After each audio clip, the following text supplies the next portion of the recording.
High friends, welcome to KV channel. இன்றைக்கி நம்ம பச்சை பயிறு கஞ்சி தான் செய்ய போகிறோம். அரை கப்பு பச்சை பயிருக்கு 1 கப்பு புழுங்கல் அரிசி எடுத்திருக்கேன். நீங்கள் பச்சரிசி கூட வேணும்னா எடுத்துக்கலாம். நான் வந்து சாப்பாடு அரிசி புழுங்கல் அரிசி எடுத்திருக்கேன்.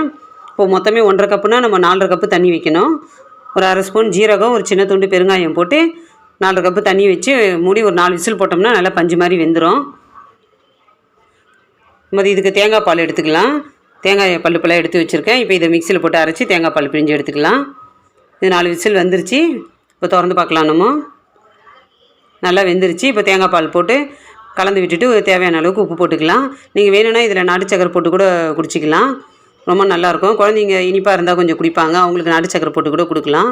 இது உப்பு போட்டாலும் டேஸ்ட்டு பார்த்திங்கன்னா அவ்வளோ நல்லாயிருக்கும். இது அல்சர் ப்ராப்ளத்துக்கெலாம் ரொம்ப நல்லது. இது பெரியவங்களேருந்து குழந்தைங்க வரைக்கும் இது சாப்பிட்லாம். சுகர் பேஷண்ட்டும் இது சாப்பிட்லாம். நீங்களும் செஞ்சு பாருங்கள். எப்படி இருந்ததுன்னு கமெண்ட்டில் சொல்லுங்கள். இந்த வீடியோ பிடிச்சிருந்தா ஒரு லைக் பண்ணுங்கள். சப்ஸ்கிரைப் பண்ணாதவங்க சப்ஸ்கிரைப் பண்ணுங்கள். அடுத்த வீடியோவில் பார்க்கலாம்.